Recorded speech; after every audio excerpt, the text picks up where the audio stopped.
ওকে, দেখো এখানে চিত্র দেওয়া আছে আর আমাদের শর্ট ডেসক্রিপশন দেওয়া আছে। A B R CD parallel, R EF হচ্ছে তাদের ছেদক। আমাদের সিকিউএফ এর পূরক কোণ লাগবে। তাহলে হচ্ছে আমাদের পূরক কোণটা কি সেটা জানতে হবে। পূরক কোণ হচ্ছে যদি দুইটা কোণের যোগফল 90 ডিগ্রি হয়, একজন আরেকজনের পূরক কোণ। পূরক কোণ কিন্তু একটা কোণ না, ঠিক আছে, দুইটা কোণের সমষ্টি। যেমন আমি যদি বলি 60 ডিগ্রি, 60 ডিগ্রির পূরক কোণ কত? 60 ডিগ্রির পূরক কোণ হচ্ছে 60-এর সাথে আর কত দিলে, কত যোগ করলে 90 ডিগ্রি হয়? 30 যোগ করলে। তাহলে 60 ডিগ্রির পূরক কোণ হচ্ছে 30 ডিগ্রি, ঠিক আছে।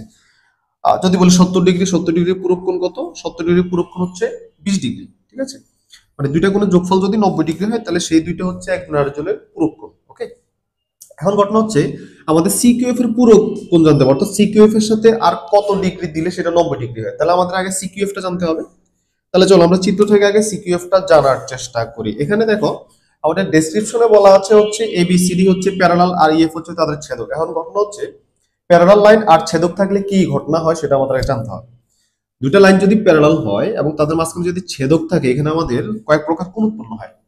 যেমন একান্তর কোণ উৎপন্ন হয়, একান্তর কোণ, তারপর হচ্ছে অনুরূপ কোণ, তারপর হচ্ছে বিপ্রতীপ কোণ, ঠিক আছে।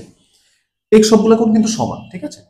তাহলে এখন দেখো অনুরূপ কোণ কোনগুলো, দেখো অনুরূপ কোণ মানে হচ্ছে ছেদকের একই পাশে এবং একই দিকে। যেমন ছেদকের বাম পাশে, এটা হচ্ছে বাম পাশ, তাই না? তা ছেদকের বাম পাশে যদি প্যারালাল লাইনের কথা বলি, উপরে উপরে এই দুইটা কোণ হচ্ছে অনুরূপ কোণ, অর্থাৎ এটার মান যদি হয় 100 ডিগ্রি, এটার মানও কত হবে? 100 ডিগ্রি।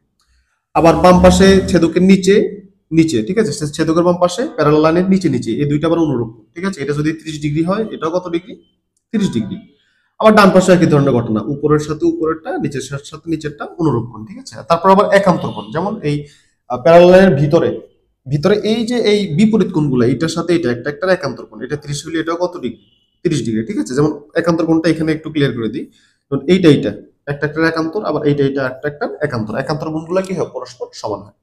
তারপরে বিপ্রতীপ তো হচ্ছে একদম ঠিক বিপরীত কোণ। যেমন এইটার এটা একটা একটা বিপ্রতীপ কোণ, এইটার এটা একটা একটা বিপ্রতীপ কোণ। সবগুলা কোণ কিন্তু পরস্পর সমান, ঠিক আছে। অর্থাৎ একান্তর কোণ তারা পরস্পর সমান, অনুরূপ কোণ তারা পরস্পর সমান, বিপরীত কোণ তারা পরস্পর সমান। এখন আমাদের হচ্ছে সিকিউএফ যদি জানতে হয়, এইটা এই জায়গাটা, তাহলে এই জায়গার সাথে আমরা দেখি এখানে 120 ডিগ্রি কোণ দেওয়া আছে, এটার সাথে এটা সরাসরি কোনো সম্পর্ক আছে কিনা? নাই, কিন্তু সরাসরি কোনো সম্পর্ক নেই। তবে এটার সাথে এইটার সম্পর্ক আছে, এইটার সাথে এটা একজন একজনের কি হয়? অনুরূপ কোণ হয়। কারণ আমরা দেখেছি অনুরূপ কোণ মানে কি? ছেদকের একই পাশে এবং একই ডিরেকশনে থাকবে। তাহলে হচ্ছে ছেদকের বাম পাশে এটা হচ্ছে প্যারালাল লাইনের নিচে, প্যারালাল লাইনের নিচে। তাহলে এটা জানলে এটা জানা সম্ভব। তাহলে এইটা জানতে হইলে, যেহেতু আমি একটু তোমার কাছে কোণের মান জানতে চাই, তাহলে আমাদের 180 ডিগ্রি খেয়াল করতে হবে। দেখো এখানে এই দুইটা কোণ মিলে কত ডিগ্রি হয়? 180 ডিগ্রি। কারণ এটা একটা সরল রেখা, আমরা জানি সরল রেখা মানে কত ডিগ্রি? 180 ডিগ্রি। তাহলে এটা 120 হলে এটা কত? 60 ডিগ্রি। আর এটার সাথে এটা কি সম্পর্ক?